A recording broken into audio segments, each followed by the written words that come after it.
Don't pass out. Don't get scared. All right?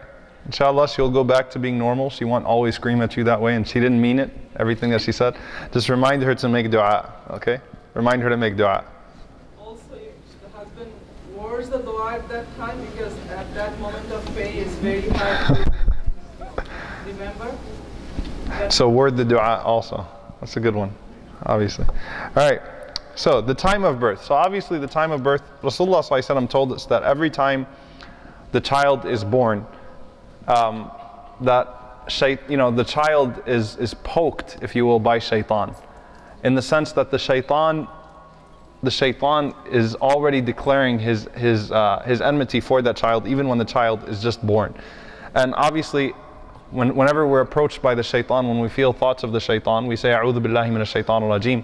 And actually, Rasulullah ﷺ said, for that reason, the mother of Maryam, when she made the dua and she said, وَإِنِّي أُعِيذُهَا بِكَ وَذُرِّيَّتَهَا مِنَ الشَّيْطَانِ الرَّجِيمِ, that I seek refuge in you from the shaitan for my daughter and for her offspring, that whenever she made dua for her child and for the offspring of that child, that her dua was so sincere, was so genuine, that Allah Azza wa Jal answered Hinna bint Faqud radiallahu anha's dua, and Maryam and Isa were born not crying.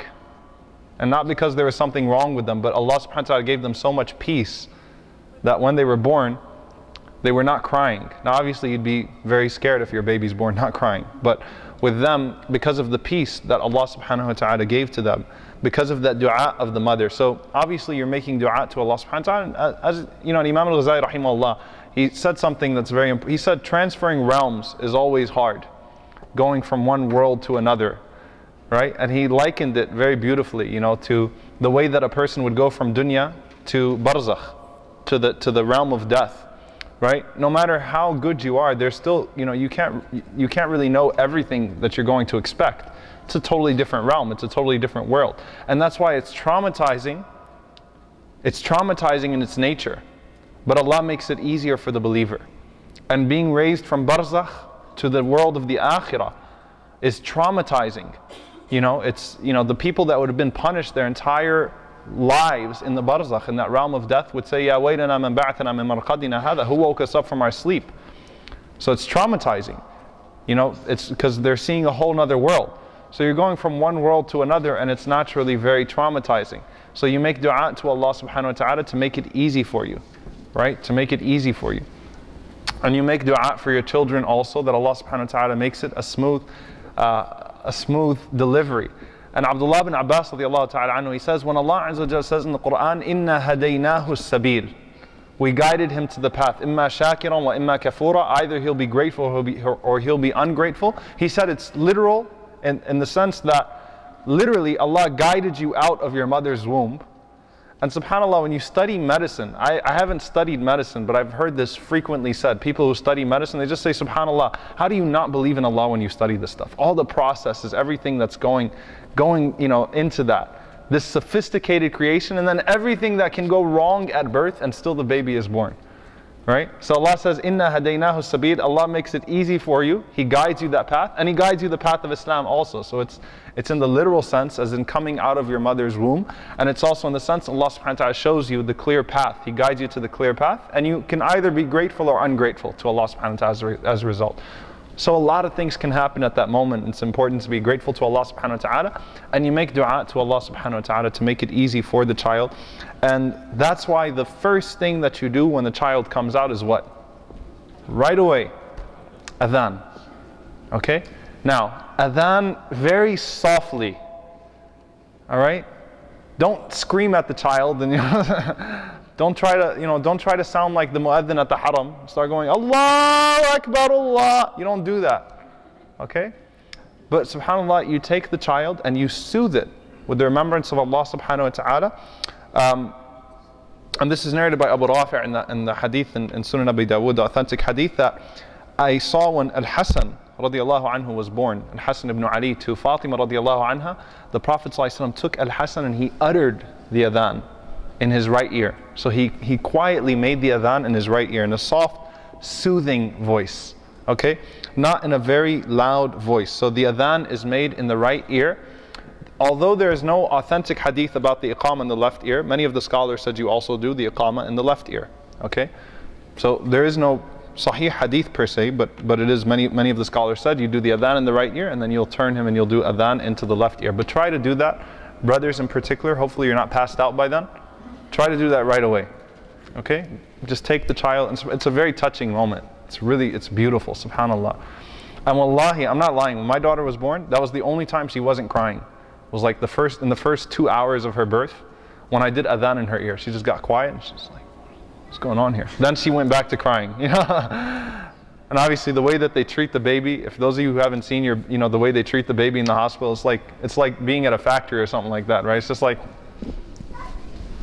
it's like whatever, you know. They're not really paying attention to, and you're like, are you sure that's okay? You know, it's like they're packaging cheese or something like that.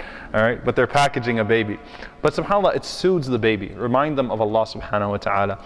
So doing the adhan in the right ear in a soft voice, don't terrify the child from the very start. And Imam Hassan al-Basri rahimahullah, and this is also attributed to Imam Ahmad rahimahullah, he said, look at how powerful this is.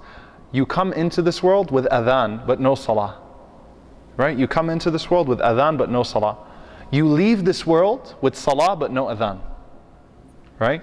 So the time of your life is like the time between adhan and salah. It's just a short period of time. The time of your life is just like the time between adhan and salah. So you have to make the best use of it. But it's very powerful. We come in with adhan, we leave with salah. Okay? So try to do that right away. And we find, at these moments, and this is where I said, every time one of my friends would have a child, they get like 20, 30 text messages. What do we do now? What do we do now? What do we do now? Because there's so many nice sunnah that you can extract blessings from your child at that time. And we saw the Sahaba had this keenness, right? They would take their children to the Prophet ﷺ right away. So Abu Musa al-Ash'ari radiallahu anhu, he said, as soon as I had my son Ibrahim, we ran to the Prophet ﷺ. Anas says about his mother, Anas ibn Malik radiallahu anhu says his mother Sulaiman radiallahu anha, when she had a son named Abdullah, immediately requested Rasulullah sallallahu alaihi wasallam, because they wanted to get the most out of the pregnancy. They wanted to make this the best. They wanted to start off on the right, on the right foot as much as they possibly could. And we find some narrations in that regard. One of them is that when the Muslims made hijrah, some of the people in Medina, particularly the Jewish tribes in Medina, the ones that were at war with the Muslims, not the ones that were at peace with the Muslims, particularly some of the Jews from Banu Qurayda. Some of the Jews from Medina were on good terms with the Muslims, for those who don't know. All right, particularly some of them from Banu Qurayda. They said that we placed a spell on the Muslims and no one's going to have kids here. So no one's going to be able to have kids. And so in the first few months, some of the Muslims believed that, unfortunately. So there were a few miscarriages here and there, and so some of the Muslims started to think they were cursed. Some of them thought there was actually a spell on them. And then there was a child that was born 6 months after Hijrah. Does anyone know who that child was? Abdullah ibn Zubayr radiallahu anhu. First child born in Medina after Hijrah. Who are his parents? Obviously Az-Zubayr, and who else? Asma bint Abi Bakr radiallahu anha wa radiallahu an abiha. So Abu Bakr radiallahu anhu, when that happened, he took Abdullah ibn Zubayr and he literally paraded him around the streets in Medina and was chanting Allahu Akbar, right? Because it showed that the spell wasn't there. And some of the Muslims didn't believe it was because of the spell. They just thought because it was a different climate, they all of a sudden came from a very dry land to they thought it was a different climate, that it would be hard for them to have children. So that obviously disproved that idea that there was a spell. And Asma radiallahu anha says that we then brought Abdullah ibn Zubayr to the Prophet ﷺ, and we placed him on his lap, and the Prophet ﷺ asked for a date, and Rasulullah sallallahu alaihi wasallam, he chewed that date, and he had some saliva, so he chewed that date with his own saliva, and then he rubbed the chewed date on the roof of the mouth of Abdullah ibn Zubayr radiallahu anhu. So he chewed a piece of date and he put it on the mouth of Abdullah ibn Zubayr radiallahu anhu. He rubbed the date on the roof of the mouth of Abdullah ibn Zubayr radiallahu ta'ala anhu, and that was the first child to be born to Islam. So this is called tahniq.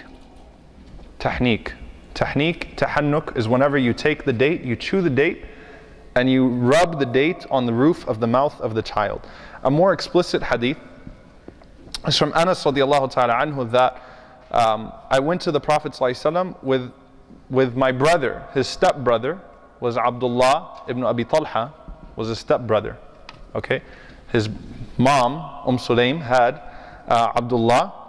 And again, so we said that the Prophet ﷺ was the first one to be introduced to Abdullah. So they took Abdullah to the Prophet ﷺ, and Rasulullah ﷺ was outside, tending to a camel. And Rasulullah ﷺ, whenever he was requested to come, he came and he held the baby. And he said to me, "Do you have any dates with you?" And I said, "Yes," and I handed them to him. And Rasulullah ﷺ, he moistened them with his tongue. He opened the child's mouth and he rubbed the date on the top of the child's mouth, and the baby started to laugh. So the baby was happy. Abdullah was happy. So he started to smile, and he says Rasulullah ﷺ smiled so widely that the back of his teeth showed. So Rasulullah ﷺ was happy, and Rasulullah ﷺ, he said, "Unzuru hubbul ansar ila tamar." Look at the love that the Ansar have for dates, right? Because the Ansar lived around dates. MashaAllah, Medina has really good dates. You haven't eaten real dates until you go to Medina. Okay, the ones that we have here, even California, for those of you that live in California and stuff like that, not real dates. All right, but subhanAllah, so the Prophet ﷺ was happy, and then he said, وَسَمَّاهُ Abdullah, and he named him Abdullah. So the Prophet ﷺ actually named this child Abdullah. The point is, again, you don't have to necessarily chew the date, okay, but you make a piece of date soft. Don't sit there and try to stuff a big majul date in the child's mouth and choke him. All right, you take a piece of date, you make it soft, okay, you chew on it, and you rub it on the roof of the mouth. And this is following the sunnah. And the scholar said anything sweet can work as a replacement. All right, but let me just talk about that for a little bit. All right, you don't put baklawa or ras malai or anything like that in the child's mouth. Anything sweet, they said, in the absence of dates, mashallah, there are dates everywhere. But what this does is, by the way, there's medical research, mashallah, that has shown that this actually stimulates the child's immune system. Putting the little piece of date in the child's system, that sugar, the little bit of sugar, it actually stimulates their system. So it's actually good for them. Now, traditionally speaking, some of the scholars said, if you don't have dates, what do you use? Honey. But that's actually a terrible idea. And it's not haram to say that because it's not necessarily from the sunnah. Some of the scholars just thought that naturally, if you're not going to use dates, then you use honey. But there's actually been plenty of study, and it's confirmed that using honey can actually hurt the child very much if you give the child honey within the first year, okay, of the child's life. It's called infant botulism, I think it is. B-O-T-U-L-I-S-M. Is that how you pronounce it? Botulism with the CH there? Okay. So you shouldn't put honey, even if you read in some of the traditional books they use honey if you don't have dates, don't put honey there. Okay? And also for the woman. What did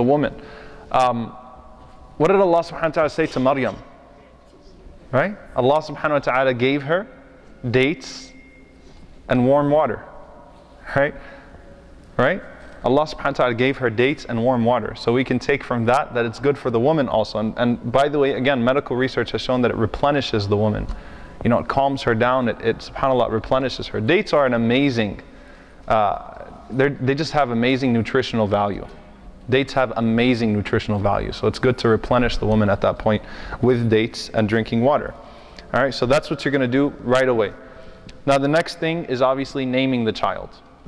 Okay, naming the child. I'm going to offend some people when I get to naming the child because some people might have some of the names that I'm saying that you should not name your child with. All right, so please, if I see everyone look around and look at one person like La hawla wa la quwwata illa billah, I'm never going to call you by your name again. That's not my intention.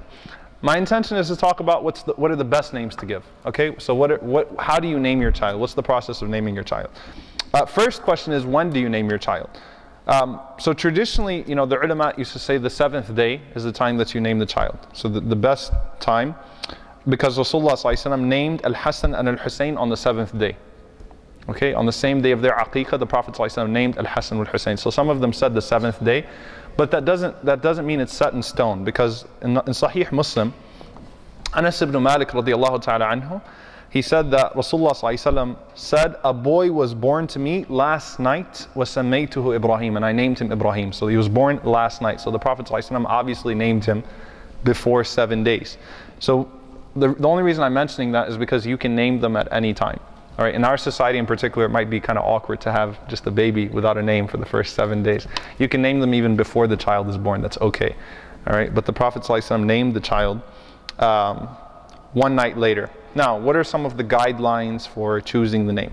All right, first and foremost, all names are permissible unless something is objectionable about them. It's important to understand that. So you can choose to name your child anything that's not objectionable. But when we're talking about the best names to Allah subhanahu wa ta'ala, if you're having a son, obviously, are what? Abdullah and Abdurrahman. Rasulullah ﷺ said, Ahabbul Asma, the most beloved names to Allah subhanahu wa ta'ala, are Abdullah and Abdurrahman. And he actually said Abdurrahman and Abdullah. And well, we'll talk about what the Prophet ﷺ did. Allahu A'lam though. But when Umar ibn al-Khattab radiallahu anhu heard that from the Prophet ﷺ, he named 3 of his sons Abdurrahman. So he had Abdullah bin Umar, then he named 3 of them, Abdurrahman al-Kabir, Abdurrahman al-Saghir, Abdurrahman al-Wasat. He had the big one, the middle one, and the small one. Okay? SubhanAllah, that just shows you their keenness to follow the sunnah. You know, I'm telling you, you know, I don't want to, actually I'm not going to, I have to be very careful with this. A sister that I know, okay, wanted to name her child, her daughter Fatima.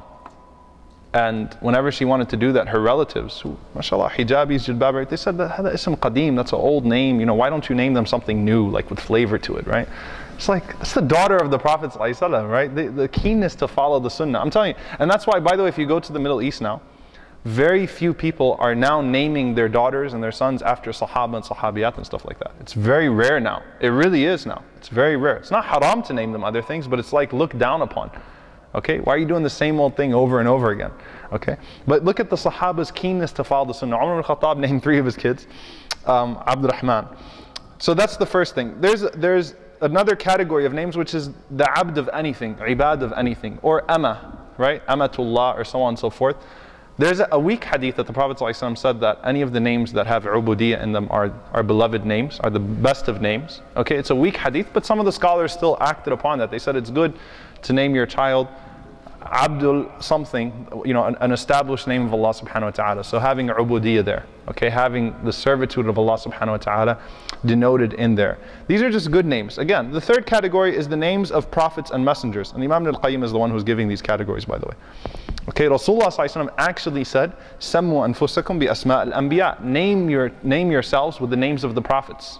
Okay, so for example, what did the Prophet ﷺ name his son? Ibrahim. And you asked about that question about why didn't he name his kids that? When did the Prophet ﷺ have most of his kids? Before Wahi. Ibrahim was the only one after Wahi. And Rasulullah ﷺ named him after his father Ibrahim. And the Prophet ﷺ loved Ibrahim a.s. It was his father. There was a very close relationship, obviously. No one is like more like the Prophet ﷺ than Ibrahim a.s. He looks like him. SubhanAllah. Rasulullah ﷺ looks like Ibrahim a.s. So he was even created with his same physical appearance almost. When he saw him, he was shocked, sallallahu alaihi wasallam. When he saw him in Isra al-Mi'raj, he looked like him, he resembled him. Subhanallah. And there's no greater prophet after Rasulullah sallallahu alaihi wasallam than Ibrahim alayhi salam. Okay? Abul Anbiya, the father of the prophets. Alright? So he said, name your children after the Anbiya. And of course, the fourth category is the names of righteous people. It's good to name your children after righteous people.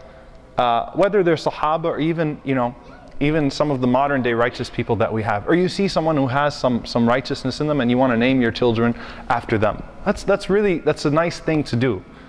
Okay, it's a beautiful thing to do. A lot of times people ask me why I named my daughter May. Right, M-A-Y.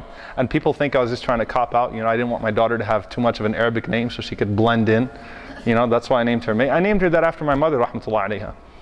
I thought my mother was righteous, I named her after my mother. نحسبها كذلك. You know, I thought it's a righteous woman. So you name after righteous people. If you know righteous people, if the names of the Sahaba fall in that category, it's good to name after them. Right? It's good to name after them. I forgot who it was. I think Az-Zubair. Yes, Az-Zubair radiallahu anhu was talking about him and Talha radiallahu anhu. So Az-Zubair said, Talha named all of his kids after prophets. I named all of my kids after shuhada. All of the kids of Az-Zubair were named after shuhada. So Abdullah ibn Zubair was named after Abdullah ibn Jahsh. Right? Mus'ab ibn Zubair, Mus'ab ibn Umair. Right? He named all of his kids after shuhada. So you want to name your kids after righteous people. And then again, names with good meanings. Okay, names with good meanings that you want your kids to have, obviously. Now, obviously, you know, sometimes people like, you know, I name my kid a good name. Like I name my kid, what's one of those, subhanAllah, like there's sometimes people have the opposite character of their names, right? Right? I name my kid like, you know, something that has, you know, denotes leniency, for example. And he's just a crazy, angry bully, you know, what happened? Right? And Imam al-Qayyim rahimahullah said, it's not the name that makes the child, but it's the intention behind the name when you give them that name. Think about that. I'm naming my child this name because I want them to have those characteristics. You're making dua by naming your child. You're naming the child as a dua because you want them to have those characteristics. Right? And that's why, for example, the name Muhammad, okay? Now, I know that almost everyone now from the subcontinent is named Muhammad, you know, it's like, but it's really, and you know what's sad is that in some countries in the Middle East, Muhammad is like the way that you degrade someone, right? Muhammad, hey Muhammad, you don't know someone's name, Muhammad, ta'al Muhammad, right? You call someone Muhammad, it's like kind of belittling the name in a way, right? But Muhammad, you're naming after Rasulullah sallallahu alaihi wasallam, beautiful name. How many of you know Imam al-Ghazali's name? You know what Imam al-Ghazali's name was? It was Abu Hamid, right? That was his kunya. Muhammad, his name was Muhammad ibn Muhammad ibn Muhammad ibn Muhammad ibn Muhammad al-Ghazali. He had 5 Muhammads in his name. So it's beautiful, naming after the prophets, naming with good names. Obviously you should avoid names with bad meanings, okay? Names with bad meanings. Unfortunately, people think if it's in the Quran, then it's a good name. No, that's not the case, because there's sometimes Allah subhanahu wa ta'ala is talking bad about someone. You know, and we have people named Zania sometimes, right? Adulteress. You see like some terrible names. I've met people that have the worst names. Like, why would you do that to your children? You know, name them after bad names. So don't just name them any Arabic word that you can find and say, you know, I saw it in the Quran. Study the meaning of the name first. Make sure you don't name your kids with bad meanings. Some of the names, you know, when I was living in the Khalij, some of the names that I used to see over there, and even in Palestine, by the way, even some of the names are just like really, really bad names. Like they have bad meanings. Like you have people like that are named like angry and Ghadban and like Za'lan, and you know, you have all kinds of names. It's like, why?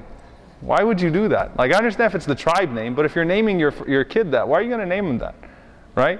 So anyway, good meanings. Also, names which are exclusive to the disbelievers. Exclusive to the disbelievers should not be used. So, you know, things that are biblical but not from the Quran, not from the Sunnah, they're not names of prophets, for example. Things that are exclusive to them. Okay? So you shouldn't name your kid, for example, Christian. It's obvious, right? You wouldn't name your kid Christian, okay? Or you wouldn't name your kid Paul.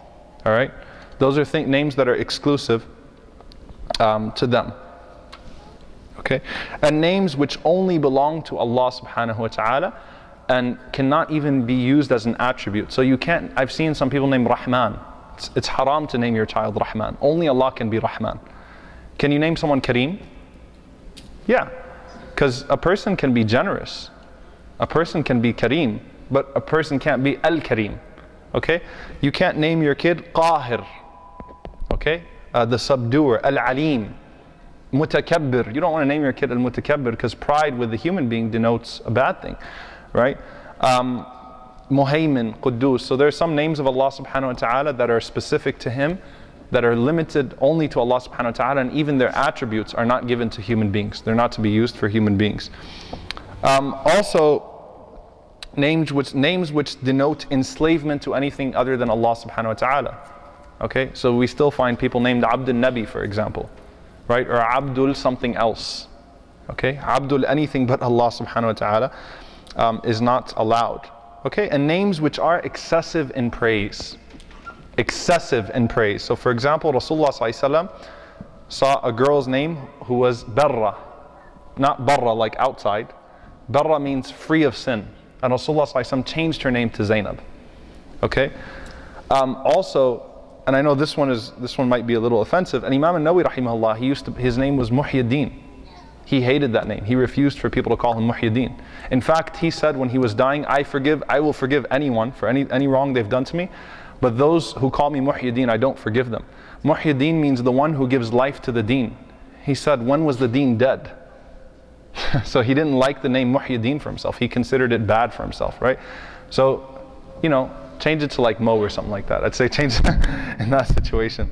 But anything, you know, that has the deen in it. Like I've met people named like Sayyidul Khalq and Khairul Bashar and like stuff like that, like the best of man, the master of creation. Like we should not go overboard in praise. And obviously when you follow the Sahaba, you do well with that anyway. All right. Now the next thing in regards to naming, the middle name should be the father's name. Why? Allah Azza wa Jalla says, "Ud'uuhum li abaihim huwa aqsatu 'inda Allah." In Surah Al-Ahzab, Surah Al-Ahzab, right? "Ud'uuhum li abaihim," Surah Al-Ahzab, right? Call them by the names of their fathers. That is more just to Allah Subhanahu wa Taala. So obviously, we don't live in a society where it's bin this, bin that, bin this, bin that. You don't put ben or bint and stuff like that. You have the last name, which is equivalent to the qabila name, if you will, the name of the tribe. It's the name of the family. But it's good. I'm not saying it's fard. I'm saying it's good to then, just to fulfill that tradition, calling by the names of the fathers. It's good to make that the middle name then. The middle name, it's best to make that the father's name in that regard. All right. Now, once you have the child, if you want to congratulate someone who has had a child, and by the way, with anything with deen in it, it's not haram. It's not haram. I'm saying some of the scholars did not like that. So for example, Ibn Taymiyyah rahimahullah, what's his name? Taqiyuddin. He said that I personally am not a fan of the name. He said, but I wouldn't change it because it's not haram and my mother named me that. Okay, so it's not that, you know, so again, like if you're named Deen, something with Deen at the end, sometimes it can be excessive. Sometimes it can be excessive, not always. But whenever it's like, you are the one, you are the nobility of the deen, right? Sharaf ad-Din or Muhyiddin, those types of things. Don't change your name, okay? But at the same time, if you're naming your kids, some of the scholars dislike that. That's all I was saying with that, all right? Now, if you want to welcome a child, if you want to congratulate someone who has had a child, and I recommend to everyone, and I do this in every class that I teach, to have the book Fortress of the Muslim, Hisnul Muslim. It's the authentic du'as for every single situation in your life, for most situations in your life. It's a very good book to have. There's an app for it. You can have it on your iPhone and now on your Droid. Okay, so download it, read it, or go to Google if you want to be. Going to Google is traditional now. Go to Google and read the dua if you need to from Fortress of the Muslim. But the dua of welcoming a child properly, as Nawawi rahimahullah writes it down in Kitab al-Adhkar, the authentic hadith. Barakallahu laka fil mawhubi lak wa shakarta al-wahib wa balagha ashudda wa ruziqta birra. May Allah bless you with His gift to you, and may the receiver give thanks and reach the maturity of years and be granted piety. And the response to that is Barakallahu lak wa baraka alayk wa jazakallahu khayran wa razaqakallahu mithlah wa ajza la thawabak. May Allah bless you and shower His blessings upon you. It's a tongue twister, I'm sorry. And may He reward you well and bestow upon you its like, and reward you with open hands. So it's an authentic hadith. Just get it from Fortress of the Muslim if you have to. And if you don't know what to say, just say Jazakallah khair when someone tells you congratulations. All right. At least you're doing that part. Also, generally speaking, making dua for the child. I found this very significant. There's a hadith from Muawiyah ibn Qurra. It's not a hadith, but it is narrated in Bukhari's book of manners, of adab. He narrates that Muawiyah says that when my son Ilyas was born, I invited several of the Sahaba to a feast and I fed them. And then after that, they prayed for me and my son. They made dua for me and my son. So the Sahaba made dua for me and my son. And I said, you have prayed and may Allah bless you for your prayers. Now I am going to pray. فَقُولُوا آمين. So say Ameen. And he said, then I made dua for my son. I prayed for his deen, for his aql, for his mind and so on. And the Sahaba said Ameen. So it's a very nice thing that the people would make dua for the child. Okay? So even in these gatherings and things of that sort, your baby shower, that'll be after the pregnancy, so it's not really a baby shower, right? Whatever it may be, make dua for the child, okay? Use it as an opportunity to make dua for a child. All right, any questions on that before I go to circumcision? Because circumcision will make you all forget everything I just talked about. Yeah?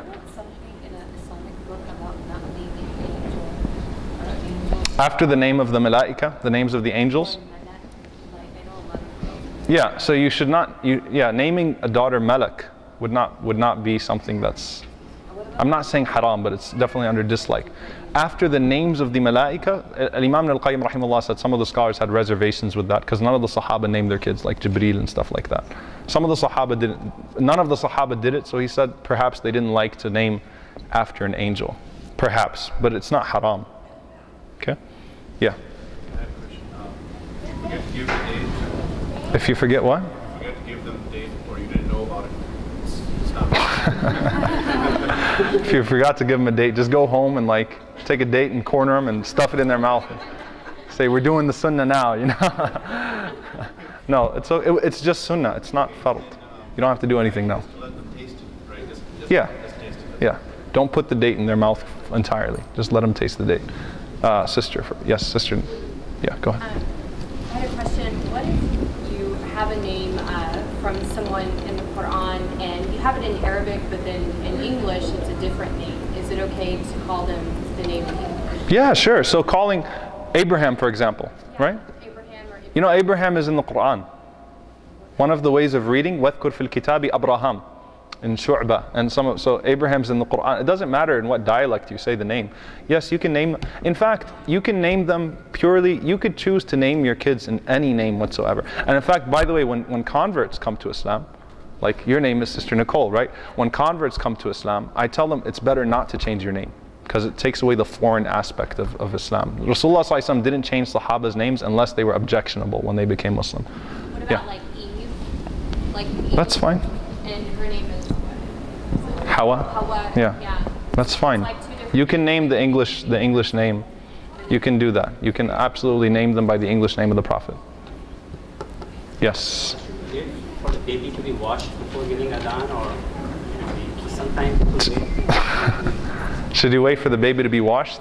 I don't know. I like rushed. I was like, let me do adhan in her ear. The sooner the better. It's not a requirement that you have to do it like right when it's coming fresh out of the stomach and that kind of stuff, but the sooner the better. Sisters, yes. So traditionally, I guess, the importance of naming, if your family is Sayyid, like, you know, it's kind of almost necessary to name the kid like Sayyid so-and-so.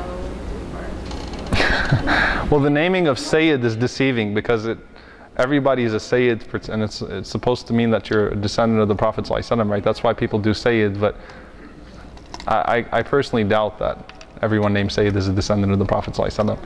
But it's okay. Make your parents happy. It's all right. You don't have to. Just do what you got to do. I personally tell people, you know, it's good to name your kids after your parents too. It really, subhanAllah, makes them really happy when you do that. If there's nothing wrong with your parents' names, it's good to name your kids after your parents too. Brother Munir, last question, and I go back to talking. So. The gender before the is there any ruling on that? Like Knowing the gender before the baby is born? No, there's nothing wrong with that whatsoever. I'm personally one of those people. I told my wife, I was like, look, I don't want to wait a day later when the gender is able to be determined. I want to know. I want to prepare myself mentally. So, alhamdulillah, we knew the gender very early. All right, I'm going to go back to the topic. Now we go into circumcision. The reason why I'm not going to give a break now is because Asr is at 4:30, so we're going to break at like 4:20, 4:25 anyway. Are you guys okay if we continue, or do you want a 5-minute break? Okay, you guys are okay if we continue, right? All right, circumcision. It's a tense topic, okay? Number one, circumcision for boys is between sunnah and fard. Either sunnah or fard, according to the scholars. It's either recommended or mandatory, okay? Ibrahim alayhi salam, as we know, was the one who was given the sunnah. Ibrahim alayhi salam, and this is narrated in Bukhari and Muslim, was circumcised at the age of 80. And that's why Imam Ahmad rahimahullah, for example, said that it is fard. Okay, that it was Imam Ahmad's opinion that it was fard. And he was the only one that held that opinion from the 4 Imams. Ibn Abbas radiallahu ta'ala anhu had a saying that is very, very, very very extreme, and not extreme in the sense like we're calling him wal-'iyadu billah, you know, an extremist or something of that sort, but the ulama considered it very exaggerated. He said that if a person is not circumcised, and there's no salah and no hajj for them. So he went to, but they said he was exaggerating the importance of it. Why? Because tahara is obviously an issue if purity is an issue if a boy is not circumcised, right? So circumcision is done for tahara. Rasulullah ﷺ included it in the categories of tahara. So Imam Ahmad rahimahullah didn't say that, but he quoted Ibn Abbas radiallahu anhu on that too, just to say that he thinks it's fard, it was mandatory. And he said, but, so even Imam Ahmad, who considered it fard, he said if an adult fears for themselves, they don't have to do it. If an adult fears for themselves, okay, they don't have to do it at that point. All right, the point is tahara, purity, and good hygiene. Okay, that's the point of the circumcision. Okay, because when there's no circumcision, and by the way, it's not hygienic at all. Even totally secular research has shown that it's not hygienic at all when you don't do circumcision. You know, you're talking about urine and filth and all those types of things. You know, not being prevented effectively. All right. So for the boys, it is sunnah mu'akkada according to the majority. I was just mentioning Imam Ahmad's opinion just to show you how emphasized it is. There's a brother who became, Sheikh Muhammad al-Arifi was telling a story. He said that there was a brother someone who became Muslim, and as soon as he became Muslim, there were, you know, some foreign students, and they told him right away, we got to go get you circumcised tomorrow. He's like, are you crazy? He's like, tomorrow, you know, first thing in the morning, you have to go get circumcised. And he said, I don't want to be Muslim then. He said that they said to him then if you go to a Muslim country, we're going to cut your head off. So he said, what kind of deen do you have that if you enter it or you leave it, something's getting cut off? Like, what is that? What is it about your religion? So it's something that is sunnah mu'akkada according to most of the scholars. Fard according to Ahmad rahimahullah. Now, many scholars said the circumcision should not be delayed beyond 7 days. Okay? Should not be delayed beyond 7 days. It's on the basis of a weak hadith. And that weak hadith, please don't trip over the camera, please don't trip over the camera, please don't. Alhamdulillah, there's tape there. Alright, it's on the basis of a weak hadith that Rasulullah circumcised Al-Hasan wal-Hussein when they were 7 days old. The hadith is not authentic, but some of the scholars said that it's best, okay? Imam Ibn Qudama rahimahullah, he said that Ahmad said that even though you don't have to, there's nothing that textually binds you to circumcise a child before 7 days. He said the earlier the better because it's easier on them. So the earlier you can do the circumcision, you don't have to wait till 7 days. The earlier the better. Obviously we know that it's less painful in that regard. An-Nawawi rahimahullah said that the time when it becomes obligatory is after puberty. When it becomes obligatory, at that point to him, again it's necessary. Ibn al-Qayyim rahimahullah, who was a Hanbali, who follows the school of Imam Ahmad, he said that it's obligatory before puberty because the obligation is upon the guardian, not the child. So if a person reached puberty and it wasn't done, then they, at that point, have the choice, if you will, if they fear for themselves and things of that sort. All right. Now, I want to talk about female circumcision for a moment. Why? Because there's a lot of misconceptions surrounding it. Not because I'm encouraging it in any way whatsoever, but because of our ignorance on the topic, Islamophobes have capitalized on our ignorance of our own text in regards to female circumcision. Particularly my Sheikh, Sheikh Hatim al-Hajj, who is a practicing, one of the highest ranked physicians in this country, also a mufti, a PhD in Sharia. SubhanAllah, because, you know, Pamela Geller and her group actually targeted him and said that he was a pediatrician, that he supports female genital mutilation. And the Muslims didn't stand up for him. He never said that. He did not support it at all. He covered the text which talks about female circumcision and what it means in Sharia, and because of that it cost him his job and his medical license. Okay? So it's important for us to know, and the Islamophobes, you know, and when I posted that, by the way, I posted on Facebook, I remember I was getting all these comments about, you know, oh, we're against that anyway. You know, who does he think he is and talking about that? As far as what female circumcision means, now first and foremost, understand female genital mutilation is haram. No doubt about that. Okay? So as far as female circumcision is concerned, within the books of fiqh, it is between mubah, allowed, and sunnah, mustahab. Alright? Ibn Hajar al-Asqalani radiallahu anhu, rahimahullah, he said that there's all of the hadith that talk about it are weak. So there's no strong hadith about it. And most of the scholars considered circumcision sunnah for the men only, and they considered it allowed for women. Now, what the Prophet ﷺ did allow, and what would be considered female circumcision for the Prophet ﷺ, is not removing anything from the clitoris itself, but rather from the foreskin. And the Prophet ﷺ made that very clear. Therefore, it's not mutilation. It does not harm the woman at all. It does not harm the girl at all. Okay? And in fact, the American Academy of Pediatrics, when they wrote on the topic from their journal, they said that this, which is called the ritual nick, which is trimming from the skin, but not from the clitoris itself, they said that it's no more of an alteration than ear piercing. It doesn't hurt the person at all. And that's what the Prophet ﷺ allowed. The Prophet ﷺ did not allow any form of mutilation or taking from it itself. And in fact, the reason why this is predominant in one madhab.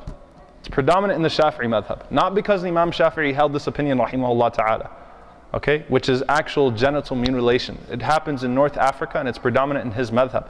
It's because it was a custom from the pharaohs, okay? It's pharaonic custom to actually remove female genital mutilation. And when the school of an Imam al-Shafi'i developed, obviously sometimes the deen doesn't alter the custom alters the deen. So the custom took what Imam al-Shafi'i said, which was that was sunnah, to do the ritual nikh, and they applied it to that. And that's why you have a problem, a legitimate problem, which we do speak out against, of female genital mutilation in the Middle East, particularly in North Africa in some areas. Okay, but it's not from the deen, has nothing to do with Islam. It's not sunnah, and it's not even mubah, genital mutilation. And actually, even the circumcision itself, which is the ritual nikh, is just mubah. So you don't have to try to do it in America in any way whatsoever. All right. So just for Islamophobes, if someone asks you about that, I know it's not even an issue here because no one does that over here anyway. All right. Well, we do have some viewers from the Middle East though. All right. Now the aqiqah. Fard or sunnah? Aqiqah. Okay? The majority says sunnah. Imam Ahmed rahimahullah says it's mandatory. Because Rasulullah ﷺ said the child is rahina, is a captive until the aqiqah is performed. Okay, which means that all the blessings that come with the child are held, as the scholar said, until the aqiqah is performed. The aqiqah is necessary. Most of the scholars said sunnah mu'akkada. Imam Ahmad, Hassan al-Basri and Ata, they said even if you're an old man and it wasn't done for you, they said we've known some of the Salaf who did it for themselves. They just did a aqiqah for themselves, just to do it for themselves. Samura ibn Jundub, he says that Rasulullah ﷺ said every child is in pledge for his aqiqah, which should be slaughtered on his behalf on the 7th day, and he should be shaved and given a name. So the aqiqah cannot be done before 7 days. Okay, it should be done preferably on the 7th day or after the 7th day. On the 7th day or after the 7th day. Aisha radiallahu anha says if you can't do it on the 7th, do it on the 14th or do it on the 21st. Alright, that's the best, is to do it within that same equation, but any time after the 7th day is fine.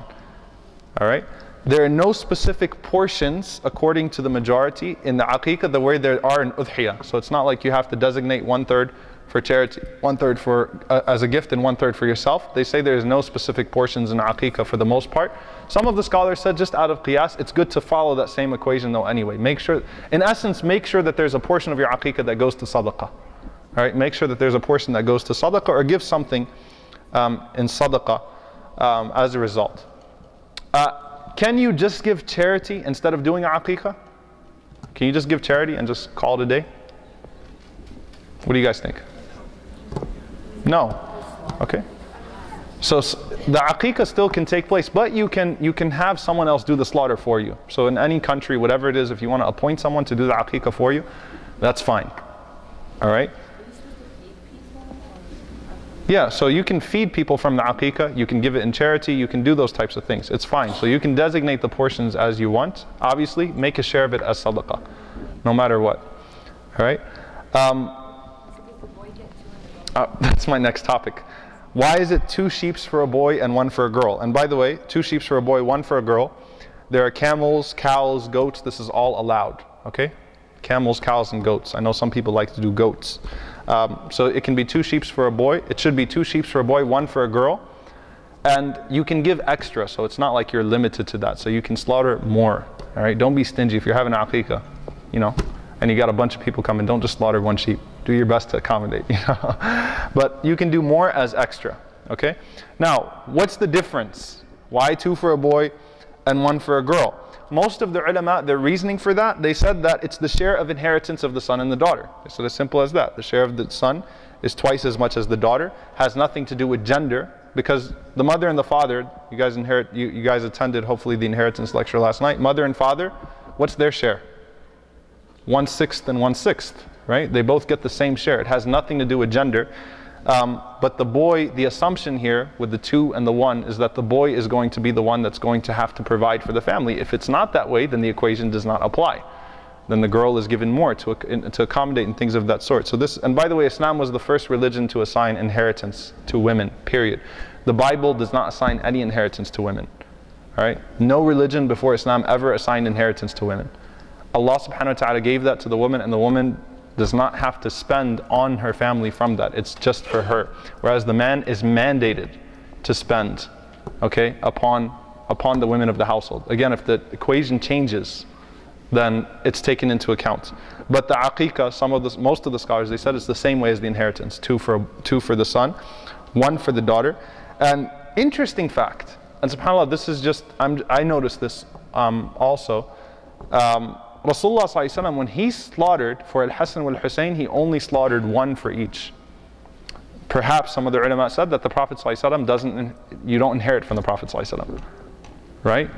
The inheritance of the Prophets all goes to sadaqah. Rasulullah ﷺ only slaughtered 1 for Al-Hasan and Al-Hussein each, and that's an authentic tradition. Okay, so it has to do with inheritance. Another thing about the aqiqah, it cannot be shared according to Imam Malik and Imam Ahmad, according to Abu Hanifa and some of the Shafi'is. You can share it, but it's better not to if you can afford not to. Meaning, if you can afford, each one does his own. So meaning if there's more than one person that had a child, they shouldn't share the aqiqah. But if there are financial constrictions, things of that sort, obviously it's sunnah mu'akkadah to them anyway, to those scholars anyway, to Imam Abu Hanifa and Imam al-Shafi'i. And so it's sunnah mu'akkadah to them anyway. So it's a sunnah, so there's some flexibility with the sunnah. But again, only if you can't afford it, it's better to do it for yourself. Whenever you slaughter, you say, Bismillah, Allahumma hadha minka walak. In the name of Allah, O Allah, this is from you and for you. هذه عقيقة فلان. This is the aqiqah of so-and-so. So you'd mention the name of the child. That's just the sunnah. The only requirement for the aqiqah to be valid is the intention. Okay? If the intention is there, it counts as aqiqah. So you don't have to call up a charity organization and say, I donated this aqiqah. Are you sure you slaughtered in the proper name? That kind of, the intention has to be there. Even if the name is not mentioned, okay, the intention has to be there. Also, Aisha radiallahu ta'ala, also the animal should be free from defects. So just like the udhiyah, the animal should not have defects, obvious defects, that's going to be sacrificed. And it's recommended to be of age, 6 months and older. Okay, it's just like the udhiyah. Again, out of qiyas, out of analogy. The same restrictions of the udhiyah, it's better to apply them to the aqiqah. Also, Aisha radiallahu anha said that the aqiqah should be judulan, which means the bone should not be broken on the aqiqah, on the animal that's been slaughtered. Only the joints would be broken. So you would serve it in a way, and there's no reasoning, it's just to follow the sunnah. Aisha radiallahu anha said that when the Prophet ﷺ did the aqiqah, he didn't break the bones of the animal, just from the joints. So people would take from the meat, but they would not break the bones themselves. Okay. She also says, radiallahu anha, that in the days of Jahiliyyah, when people would slaughter an animal and the reason why I'm mentioning this hadith is because some people do this custom, and it's from the days of Jahiliyyah. She said when people would slaughter an animal on behalf of the newborn baby, they'd take a piece of cotton and take the blood of that animal and they'd rub the baby's head with it after shaving it. This is still done in some Muslim countries, unfortunately. Now Aisha, it's disgusting too, right? I heard someone say ew, alright? Aisha radiallahu anha said it's a practice of Jahiliyyah. Okay, so there's no rubbing the head with blood. That's disgusting. Okay. Another ruling here is, can it be combined with the udhiyah? So for example, it's Eid al-Adha, you have to slaughter an animal anyway. Can you combine the intention of aqiqah with udhiyah? According to Imam Ahmad and Imam Abu Hanifa, yes, and also Imam Hassan al-Basri. They said because the intention of the udhiyah and the aqiqah is the same, it's to get closer to Allah subhanahu wa ta'ala, and it's to sacrifice on behalf of the family. According to the Malikis and the Shafi'is, it has to be separate. Another ruling on the aqiqah, it is best to make your aqiqah open to the public.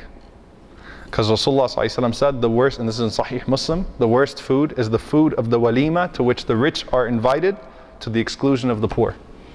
Okay? Should not make your aqiqah specific. It's good to just serve it, for example, in a masjid or in an open gathering. Don't exclude people from the aqiqah. That devoids it of barakah, that devoids the feast of barakah. Even weddings, by the way, You don't just invite people that you think are going to pay up. All right? You open your wedding as much as you can. Funny thing about that, I made my wedding open to people, had it announced in the khutbahs and stuff like that. And even with that, some people were really offended. They said, I thought we'd get a personal invitation from you. You know? I said, come on, guys. I came back from Hajj 5 days before my wedding. All right.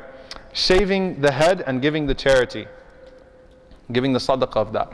Shaving the head of the boy is sunnah by consensus. Sunnah in accordance with all of the schools. It's sunnah to shave the head of the boy. Also on the 7th day is most preferable. Okay, but it can be any time after the 7th day. It doesn't have to be the 7th day. For the girl, according to the majority, it's also sunnah to shave the head of the girl. According to Imam Ahmad rahimahullah, and this is the opinion I follow personally, that there is no authentic hadith about shaving the head of the girl. He said that the only hadith, which is that Fatima radiallahu anha shaved the head of Kulthum and Zainab, is a weak hadith. It's mursal. And actually some of the Malikis acted in accordance with that, because Imam Malik narrated that hadith, so some of the later scholars of the Maliki school, they acted in accordance with that. They said Imam Malik gave that ruling on the basis of that hadith. So like Ibn Abdul Barr and others, they said also the girl's head is not to be shaved. Because Imam Ahmad rahimahullah said the default ruling is that a woman's hair is not to be cut short or shaved. And so there's nothing to say otherwise. There's no authentic narration to say otherwise. So Imam Ahmad personally did not he actually considered it makruh, disliked to shave a girl's head. The later Hanbali said it's mubah. It's permissible to shave the girl's head. But it's not like shaving the head of the boy. That's what the later scholars of the Hanbali school said, and that's the most balanced opinion. Okay, that you know what, you can if you want to, especially I know a lot of people say if you shave then the roots grow stronger, things of that sort. You can, but it's not like shaving the head of the boy. Whenever you do shave the head, what should you do with the hair? Give its weight in charity in silver. Give its weight in silver in charity. Now, does that mean you actually have to take the hair, put it into a scale, weigh it, and then try to see what the silver rate is and give it away? No, you can just give, it's literally like $2-3 of charity, sadaqah. It's symbolic in its nature. You don't have to sit there and weigh anything. Okay, but you should give some sadaqah, some charity as a result. Okay, you don't actually have to weigh the hair. All right, it's just a small price of charity. It's a sign of gratitude to Allah subhanahu wa ta'ala. Rasulullah sallallahu alaihi wasallam said in Sahih Muslim, you start with the right, you finish with the left. Okay, if you're shaving the head of the child, you start with the right, you finish with the left, and you would just say Bismillah before you start. A barber can also do it if you don't want to do it. That's totally fine. There's nothing wrong with a barber doing it. Another thing, some of the other rulings, we're getting to the end inshallah. Reading Quran on the children. Okay? Rasulullah sallallahu alaihi wasallam kana yarqi al-Hasan wal-Husayn. He used to read the ruqya. The ruqya being the last 3 surahs. Qul huwallahu ahad, Qul a'udhu bi rabbil falaq, and Qul a'udhu bi rabbin nas. He used to read that on al-Hasan wal-Husayn radiyallahu anhu daily. Okay? He would read it upon them. All right? And even making the athkar al-layl, okay, al-sabah wal-masa, making the morning and evening remembrances, reading them on your children. Okay? Until, as the scholars say, until they're old enough to learn and recite them for themselves. So until your kids, even when they're young babies, until they're old enough to where they can repeat, all right, and they can start to read for themselves and read those dua for themselves, you should make that dua on them.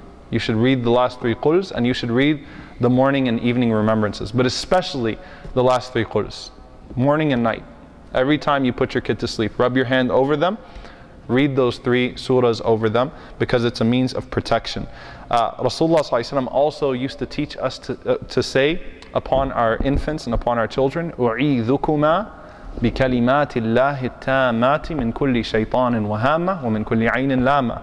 That I seek, the same way the mother of Maryam made dua to Allah subhanahu wa ta'ala, that I seek refuge in Allah subhanahu wa ta'ala from the shaitan. أُعِيذُكُمَا, you in particular, so you're making dua for the child, from the shaitan and from every evil eye and harm, and one who wishes harm on you. So reading that dua, again, fortress of the Muslim, dua that you make for your children, just look it up. Alright, the topic of urine also comes up. Is urine najas or is it not najas? Is urine najas? For the child? The boy and the girl, najis means impure. The boy and the girl, the najis is impure. But Rasulullah ﷺ made an exception for the boy's urine, that you don't have to change the cloth. You can just sprinkle it. You can sprinkle water on the area that the urine came on. Why? Because the boy's urine is a lot more wild and it goes a lot more places than a girl's urine does. So it was a concession, but the condition for that is that the boy has to be unweaned. He has to be breastfeeding, and the only thing he's getting is milk. Once the boy starts eating anything other than milk, that concession is lifted. But it was to make it easy. Again, in that khutbah, that awesome khutbah that I was telling you about that I heard in the Middle East, the scholar was saying that from the fada'il, from the virtues of men over women, is that their urine is not impure. I was like, are you serious?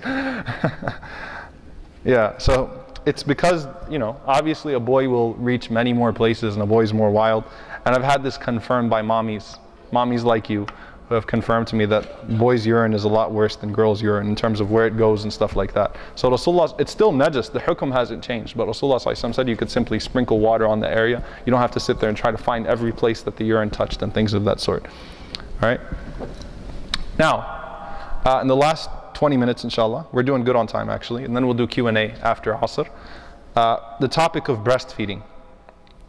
Alright, Rasulullah ﷺ mentioned, in the hadith where Rasulullah ﷺ mentioned that the angels took him and he saw some of the punishments of the people. Amongst the people that he saw punished were women who denied their children milk, breast milk. Those who denied their children. Okay, so it's haram to deny your children from that. Okay, even if you don't feel like it's haram to deny your children that right. That's one of their rights upon you. Allah subhanahu wa ta'ala says, وَحَمْلُهُ وَفِصَالُهُ ثَلَاثُونَ شَهْرًا, that the carrying of the child and the breastfeeding term is 30 months. And subhanAllah, there's a big rahmah in that, because there was a woman at the time of Uthman radiallahu anhu that had a child at 6 months. And some of the people assumed that she committed adultery. She got married, and how do you have a child in 6 months? So Ali radiallahu anhu, he made the excuse for her. He said, but Allah subhanahu wa ta'ala says in the Quran, وَحَمْلُهُ وَفِصَالُهُ ثَلَاثُونَ شَهْرًا, that his carrying and his breastfeeding term, the child's breastfeeding term, is 2 years. Okay, so 2 years is 24 months, and 6 months is how long the baby has to be inside. So in essence, Allah subhanahu wa ta'ala is giving a minimum, a baby typically will not survive if it is born under 6 months. So that's what Allah subhanahu wa ta'ala is saying. Okay, so the breastfeeding term is 2 years. The breastfeeding, but I'll explain that in a moment before you guys get a little upset about that. All right. Just for the hukum on breastfeeding also, breastfeeding within 2 years, within the first 2 years, on 5 separate occasions, establishes the relationship, in the sense that if a child is adopted, for example, and they're under 2 years old and they're breastfed more than 5 times, or if you breastfeed your niece or your nephew or whatever it is, then you become the mother, and your husband becomes the father for all, in terms of all legal rulings and things of that sort. So you become mahram in that way. The husband becomes mahram and things of that sort. So it actually has legal implications there. So it's not good for people to just be breastfeeding right and left. All right. 5 times breastfeeding within 2 years, within the first 2 years, makes the child the son or the daughter of that woman. Okay. It's a right of the baby upon the mother, as we said. It's permissible for anyone to breastfeed, Muslim, non-Muslim. It's permissible for anyone to provide that breast milk, to breastfeed. But the Sahaba hated that an unrighteous woman would breastfeed their children. So even like when they had wet nurses, if they weren't able to provide, they'd look for a woman of righteousness, even though there's no legal implication there. All right, but they'd look for a woman of righteousness. Allah subhanahu wa ta'ala mentions the breastfeeding term in Surah Al-Baqarah as 2 years also. But what does Allah subhanahu wa ta'ala say? Liman arada, whoever wants to, complete the term of al-rida'a, complete the term of breastfeeding. All right, what does that mean? Breastfeeding is a right of the child upon the mother for 2 years. And if the mother cannot provide, if the mother is not able to provide breast milk, the scholars said it's the right of the child upon the father to hire a nurse who can nurse the child. So it's an absolute right of the child for those 2 years. And by the way, the World Health Organization, this is amazing. The World Health Organization, in their report that was released in 2011, they said that the optimal time to breastfeed a child is 2 years. They didn't quote the Quran or anything like that. This is the best amount of time, the best term to breastfeed your child for. is 2 years. Now, within those 2 years, does it have to be exclusively breast milk? No. Okay? So the ulama said you can start to wean the child off by mutual consent after 6 months. Some said after 8 months. The point is that you can start to give them solids. The point is you're giving them their nutrition, you're developing them, and you're not forbidding them from that breast milk. Okay, so you can start to wean them off. It doesn't have to be an exclusive breastfeeding diet. It doesn't have to only be that for those 2 years. All right? But it is certainly healthy for the child. It's good for the child. Medical research has shown that. And by the way, many children die every single year. Last year's report, I read this online from the World Health Organization. Last year, 46,000 babies died because they used formula instead of breast milk. There's something that just cannot replace what Allah subhanahu wa ta'ala has put, for the child. Now, if you have to use formula, and those types of things, that's a different story. But to just opt for formula, you should try your absolute best to nurse the child. Okay? You should try to exert every effort to nurse the child. It has been shown formula does not give the child what breast milk gives the child. It's as simple as that. Okay? And can breastfeeding be done more than 2 years for the child? Can it be done more than 2 years for the child? Yes, okay, it can be. In fact, I've heard from, I always ask my parents mention this to me, that some of the smaller villages in Palestine, for example, some of them breastfeed their children, till 4 or 5 years. Subhanallah. And my dad was very embarrassed about how long, when I found out how long he was breastfeeding. But I'm like, my dad's a genius. MashaAllah, tabarakallah. He's just a genius in everything. Like I consider him an all-around alim. Like you mention anything to him, he has, like, why do you know this? Why do you know about this topic, right? MashaAllah. Because there's really something special about the quality of the milk that the mother has for the child. All right. Again, fasting. You can fast. Rasulullah ﷺ gave you an excuse not to fast. But here in breastfeeding, it's different than with the pregnancy. If you're still able to provide a healthy supply of milk and you can fast, and it's not exhausting, it's not causing over fatigue, then you should fast. So you can really alternate the days here, 2 days a week, whatever it is, 3 days a week even. You can even make up what you missed during your pregnancy. All right, the last topic here is nifas, postnatal bleeding. Okay? So the woman during her postnatal bleeding, in her postnatal period, is excused from prayer and fasting. Okay? Again, she should make up fasting at her own pace.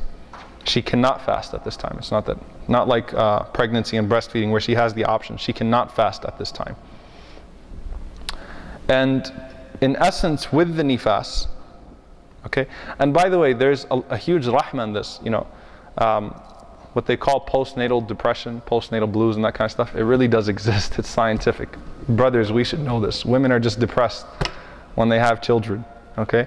It's scientific. They're depressed for some time after they have the child. It's subhanallah, it's real. So Allah subhanahu wa ta'ala made it easy for them, from excusing them from prayer and from fasting in that regard. You can still make dua, you can still read Quran, okay? You still are able to pray in terms of supplication and invocation and read Quran and things of that sort. The only thing, of course, is that you're excused from the 5 daily prayers. There are 3 stages of nifas, or that are discussed within the realm of nifas. Before delivery, during delivery, and after delivery. Okay? The Shafi'is consider only the bleeding that comes out after delivery as nifas, as postnatal blood. Alright? The Hanafis and the Malikis consider the bleeding that comes out during and after delivery as part of the nifas. So during the delivery also as part of the nifas, and after the delivery. Alright? And some of the scholars from the Hanbali school considered the bleeding that would take place a few days even before the delivery, and so they said up to 3 days before it, as part of nifas. Okay? According to the Jumhur, the majority, any blood that comes out before the delivery for sure is not nifas. Okay? Any blood that comes out before the delivery is not part of nifas. Alright? So it's the postnatal period, after you've delivered. Now, how long is the nifas? How long is the nifas? I already mentioned it, didn't I? 40 days. This is important to know. What if you're bleeding more than 40 days? What do you do? 42 days, 43 days. What do you do? Do you stay not fasting and praying, or do you start praying and fasting? Okay. Now, according to Imam Ahmad and Imam Abu Hanifa, and this is the most correct opinion, wallahu ta'ala alam, in terms of the narrations. We have a shortage of time, so I can't really go into detail. Anything after 40 days is istihada, it's just other blood. So 40 days is the maximum period of your nifas. Okay, it's the maximum period of your nifas. The only way that it wouldn't be considered the maximum period of your nifas is if it coincides with the hayd, if it coincides with your regular scheduled period, okay, menstrual cycle, then you would consider it that. You do your best judgment. Okay, and this was also the opinion of Abdullah ibn Mubarak, Ishaq, Sufyan al-Thawri, at-Tirmidhi, others. And there's a very clear hadith in that regard. Abu Dawood narrates from Aisha radiallahu ta'ala anha that we used to not regard the discharge, brownish and yellowish discharge after the tuhur, after the end of the period, as being of any significance. So it was just considered istihada, it was just considered other blood. All right, so 40 days is how long the nifas lasts, no matter what. All right, inshallah ta'ala, with that, I hope, did you guys find this beneficial? Learned, inshallah? Okay, alhamdulillah rabbil alameen. I ask Allah subhanahu wa ta'ala to make this beneficial. Before I go to Salat al-Asr and Q&A, those of you who are attending online and those of you who are also here, a few things. Number one, if you notice, this was a free class. Alhamdulillah, we made it free. We have over 1,000, we have 1,300 viewers online. Alhamdulillah, we have many viewers online. Usually for a day seminar, it'll be $20, $30, $10, whatever it is. We wanted to make this free and open, and we're just counting on everyone, inshallah ta'ala, to support this organization, to support Islamic Learning Foundation of Texas, so that we can continue to have these programs. So I encourage everyone to, inshallah ta'ala, donate whatever you can, whatever the value of the seminar you got, or you felt is. If you want to donate something, it would be very appreciated. Again, I'm counting on everyone to do your part. We just wanted to make this open. Wallahi, I was like, you know what, let's just make it free, inshallah, and there's more barakah in it. There's so many couples and things of that sort that are in need of this. So inshallah, support the organization so we can continue to have these programs. The link is also at the YouTube stream, so you can share this with everyone. Do me a favor, honestly, this is a favor to me, because I hope there's some benefit in this, and I know a lot of people are ignorant about these types of matters, not out of malice or not intentionally, but just don't know about these things. So please share this with as many people as you can, inshallah. And also, I'm going to have a class that's starting online on February 12th, inshallah, every Tuesday. It's going to be a 4-week class on the tafsir of Surah Al-Ahqaf. It's going to be February 12th at 8 p.m. Starting February 12th at 8 p.m. every Tuesday night, inshallah, at www.ilmflix.com, ILMFLIX, or ilftexas.org. Both of them go to the same website. Also, for those of you that are in Houston, there's going to be a class. You can find more information about some of the classes in Houston. There's one on March 9th called The Station of the Divine. I believe that's on Madarij al-Salikin by Dr. Ovamir Anjam. On March 16th, here in Dallas, inshallah, we're going to have a class called Marked for Greatness. Marked for Greatness, how many of you guys attended the first Tafsir Surah Maryam I did? Not many of you. If you subscribe online for an Ilmflix membership, which is $10 a month, you get access to all the previous classes, by the way. So I did the tafsir of the first 40 ayahs of Surah Maryam, and I'm doing the next 25, inshallah ta'ala, which talks about Marked for Greatness, the characteristics of the Anbiya and the Prophets. So that'll be somewhere in Dallas. Do we determine the location? At Richardson. Okay, it'll be in Richardson, inshallah. That's good for me. I don't have to go anywhere. All right, in Richardson, inshallah, March 16th. Just keep up, inshallah ta'ala, for more information. And there's a lot of content, alhamdulillah rabbil alameen. Again, we want to open this up to the public. We want people to benefit as much as possible, and we want to be able to keep these projects going. So please, inshallah ta'ala, follow us, inshallah, on online, on Facebook. Follow the organization, the ILF Facebook page. Keep up with classes, inshallah. And hopefully, by the way, Sheikh Nadeem, how this all came about, we were at an Imam's meeting, and I saw Imam Nadeem, what was it, on Tuesday? On Tuesday. So I was telling Imam Nadeem, I was like, I'm in town this weekend, how about we do a class on, pregnancy and newborns and stuff like that. And I knew Epic is the place, because mashallah, the sisters here are mashallah very active, you have a reputation, so keep up that reputation, inshallah. So alhamdulillah, I really want to thank you all for the turnout online, you know, it's only 3 days of advertising, alhamdulillah. Over 1,000 people benefited from this class, inshallah. So jazakumullah khairan. Those of you who are online, keep in touch, keep online, inshallah, after Salat al-Asr, which is in 15 minutes, inshallah. Asr is in 10 minutes. After Salat al-Asr, we'll be doing an open Q&A, inshallah. So we're not done yet. I just wanted to mention those things for those that have to go after Salat al-Asr, or those that are logging off now. So jazakumullah khair. We'll go ahead and we'll take a break. Is there something? Yes? Should we take questions now, Imams? Sure, one question, inshallah, and then we'll take a break, inshallah, for Asr. About delivery. Have you come across anything about underwater delivery or water delivery? Underwater delivery, water, it's all permissible. There's nothing to prohibit it. Anything that soothes the woman is fine. I mean, it's nothing wrong with it.